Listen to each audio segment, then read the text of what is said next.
Зар тахлын үед хийгдэж байгаа төрийн бүх шатны худалдан авалтыг шалгуулахаар засгийн газар авилгатай тэмцэх газар танджээ. Учир нь халдвар төвчөндөө холбоотойгоор худалдан авалтуудыг богино хугацаанд зарлаж байгаа тул ашиг сонирхлын зөрчил байх магадaltaй хэмээн үзэж байна. Нийслэлийн эрүүл мэндийн газар 20 мянган ширхэг N95 амны хаалтыг 400 сая төгрөгөөр худалдан авах тендерийг 3 хоногийн хугацаатай зарласан нь олон нийтийн бохимдлыг төрүүлсэн. Үүнтэй холбоотойгоор нийслэлийн засаг дарга Сумья Базар мэдээлэл өгч тендерийг эрүүл мэндийн яамд буцаахыг нийслэлийн эрүүл мэндийн газар даалгаад хувийн ашиг сонирхол байгаа гэж харж байгаагаа хэлсэн юм а. Тиймээс хуулийн байгууллагаар шалгуулгаа хийлээ зогсохгүй хотыг даргын ажил авахаас өмнөх хийгдсэн бүх худалдан авалтыг шалгуулах үргийг өгсөн юм а.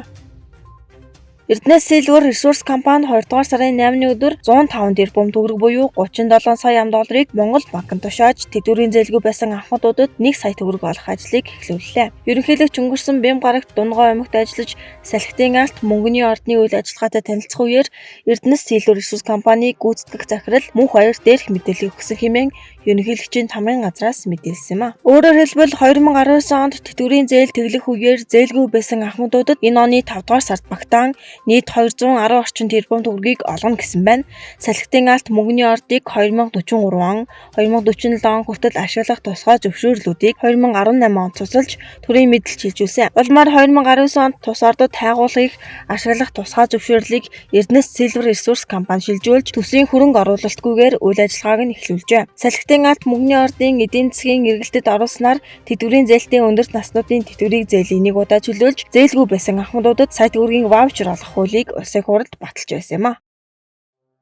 Засгийн газрын хуралдаанаар 2021 оны 2 дугаар сарын 11-ний өдрийн 6 цагаас 2 дугаар сарын 23-ны 6 цаг хүртэл нийслэл Улаанбаатар хотод гамшигаас хамгаалах бүх нийтийн бэлэн байдлын зэрэгт хэсэгсэн шилжүүлэх улсын онцгой комиссийн шийдвэрийг дэмжлээ. Энэ хугацаанд нийслэлээс гарах, орох, зорчигч тээврийн хөдөлгөөнийг хязгаарлаж, иргэдийн хөдөлгөөнийг 90% хүртэл бууруулах юм а. Мөн нэг хаалга нэг шинжилгээний хүрээнд хоногт 35-аас 40 мянган иргэнийг шинжилгээнд хамруулах юм. Өмнө нь хязгаарлалт тогтоох үед гарч байсан алдаа дутагдлаа давтахгүй, иргэдийг чирэгдүүлж бухимдуулахгүй байхыг ерөнхий сайд оюун эрдэнэ холбогдох албан тушаалтуудад онцгойлон анхаарууллаа.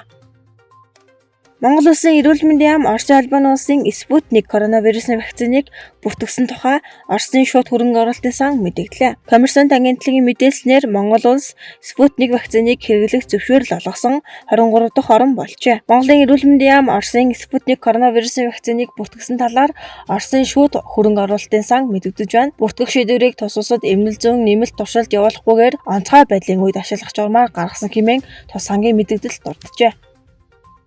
Улсын онцгой комиссийн хуралдаанаар Улаанбаатар хотод 2 дугаар сарын 23-ны хүртэл хатуу хөл орой тогтоогод байгаа. Энэ хүрээнд нийслэл хотод нэг хаалга нэг шинжилгээ ажлыг зохион байгуулад байгаа юм. Түүнчлэн Дэлхийн эрүүл мэндийн байгууллагын зөвшөөрөгдсөн вакцин оруулж ирэхин тулд гэрээ хэлцлүүд хийгдэж байгаа талаар ерөнхий сайд оюун эрдэнэ онцоллоо. Тодорхойлбол хүн амынхаа 60% буюу 18-аас дээш насны 2 сая иргэнийг 2021 оны 3 дугаар сарын 1-ээс өмнө үе шаттайгаар вакцинжуулна. 2 дугаар сарын 1-ээс өмнө вакцин тээвэрлэх хадгалах ажлыг зохион байгуулжээ. Хамгийн түрүүнд эрүүл мэндийн байгууллагын ажилчид буюу халуун цэг дээр ажиллаж байгаа иргэд түнчлэн эрсдэлтэй бүлэг болох ахмадууд суур өвчтэй хүмүүсийг вакцинжуулах ажээ. Түнчлэн эхний ээлжинд 300 мянган тонн вакцин оруулж ирэх чиглэлээр ажиллаж байгаа хэмээн улсын онцгой комиссаас мэдээллээ.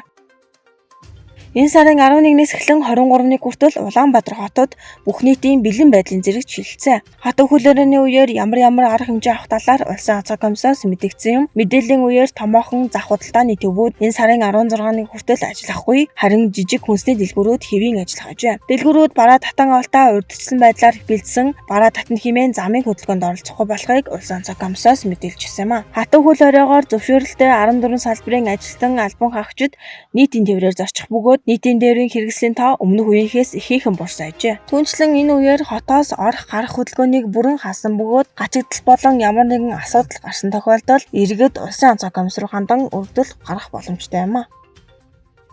Тулгууртарын 2230 жил их Монгол улс байгуулагдсны 815 жил, үндэсний эрх чөлөө тусгаар тогтнолоо сэргээн мандуулсны 110 жил, ардын хувьсгалын 100 жил, ардчилсан хувьсгалын 32 жилийн Монголын үндэсний уламжлалт цагаан сарын баярыг тохиолдуулан эрхэсэн ажилдаа олон жил үр бүтээлтэй ажилласан аж үйлдвэр, эрүүл мэнд, боловсрол, хөдөө аж ахуй, барилга, соёл урлаг, нийгэм үйлчилгээний салбарын хүмүүст Монгол улсын ерөнхийлөгч Халтмаагийн Батулга шагнал гардууллаа. Тухайлбал Монголын үндэсний олон нийтийн радио телевизийн нэвтрүүлэгч Чимгээ, соёлын гавьяа tutultan, найруулагч Наранбаатар урлагийн гавьяа tutultan цолоор ингрэм ялаалаа. Түүнчлэн Монцомь агентлагийн Ахмад сэтгүүлч Ганжидын Баатар чулуун, Sound of Mongolia компани продюсер Хүрэл Баатарын Дамдын сүрэн, Монголын зохиолчдын эвлэлийн хорооны гишүүн Яруу найрагч Олгорын Дорж Готов, Монголын үнэн сонины Ахмад сэтгүүлч Зиндаюшийн Мишиг Дорж, Зууны мэдээ сонины Ахмад сэтгүүлч Дулмын Цэрэн Надмад нар мөн соёлын гавьяа зүтгэлтэн цолоор шагнууллаа.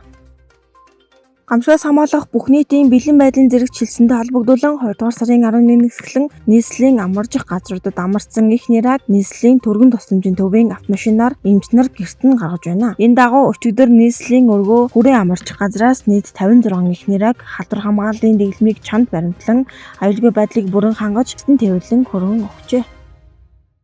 Улаанбаатар хотоос Дорнод аймагт ирэх хүсэлт гаргасан иргэдийг сар шинийн баяраас өмнө татан авах ажлыг аймгийн онцгой комисс шуурхай штабын шийдвэрээр 2 дугаар сарын 7, 9-ний өдрүүдэд бусаар нийт 85 гэрнийг гэрт нь ирүүлсэн. Гэвч 2 дугаар сарын 9-ний өдрийн автобусаар ирэх зөвшөөрөлтөд 45 иргэдийн дотор шинжилгээний хариу гараагүй 4 иргэнийг тухайн үед автобусанд суулгах байжээ. Харин нэг иргэн өөр хүний нэр бичиг баримт шинжилгээний хариуг ашиглан автобусанд сууж Улаанбаатар хотоос гарчээ. Түүнчлэн хөлөн бүрийн постоор нэвтрэх үедээ гурамч нэрээр мэдээлэл гэрийн тусгаарлалтын баталгааг бүглэж орж ирснийг 2 дугаар сарын 10-ны өдөр тамталтын бүлэг илрүүлж шуурхай штабд яаралтай мэдээлж цагдаагийн газар шилжүүлэн ажиллагаа явуулж байгаажээ.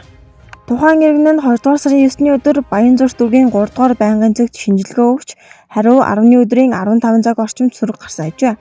Шинжилгээний хариу гараагүй байхад Дорнод аймаг руу нэвтэрсэн иргэн PCR шинжилгээний хариу нь эрэг гарсан бол түүнтэй нэг автобусанд ирсэн 41 иргэн халдвар тараагаа зогсохгүй аймгийн хэмжээнд халдварын голомт үүсгэх маш том эрсдэл дагуулах байлаа. Иймд тухайн иргэнд хариуцлага тооцох талаар аймгийн онцгой комиссаас мэдээлсэн юм а.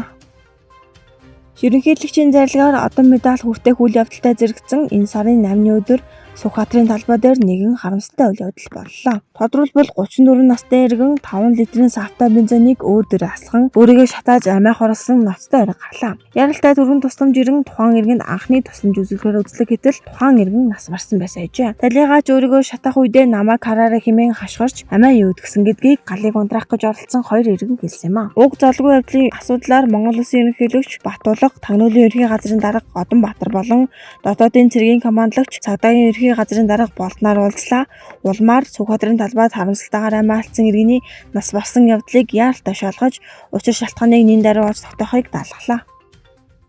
Энэ сарын 7-ны өдөр Дорногов аймгийн 0129 дугаар цэргийн ангид алга болж байсан ахлах байцаагч зис утсаар хоолоогоо бомилж нас барсан харамсалтай эрх гарсан. Амиа алдсан цэргийн цогцыг Говьалтай аймгийн Шарах суманд хүргэлсэн ч ар гэрийнхэн болон сумын иргэд эсэргүүцэл зарлжээ. Тэд талигаачийн нас барсан шалтгаан болон гэрээсэл шүүх эмнэлгийн шинжилгээний дүгнэлтийг шаардж байгаажээ. Ар гэрийнхний мэдээлснээр талигаач хэд хоногийн өмнө ээж рүү утастаж намайг ирж аваач үнэхээр дарамттай байна хэмээн хэлжээ. Тэрээр хугацаа цэргийн албаа Ховд аймгийн Уян сумд хаасан бөгөөд Дорногов аймгийн 0129 дугаар цэргийн ангид гэрээ цэргийн алба хааж өгчээ. Талигаачийн шүүх шинжилгээний хариу энэ сарын 20-ны өдөр гарна хэмээн мэдэгдсэн байна. Уг хэргийн талаар Дорногов аймгийн засаг даргын тамгын газраас цагдаагийн байгууллага учир шалтгааныг тогтоохоор ажиллаж байгаа бөгөөд талигаач амиа орлсон, гэрээсэл үлдээсэн байдалтай олдсон, цэргийн ангиас ямар нэгэн шийтгэл оногдуулах хатуу арга хэмжээ авах зэрэг ямар нэгэн дарамт шахалт үзүүлээгүй хэлсэн юм а.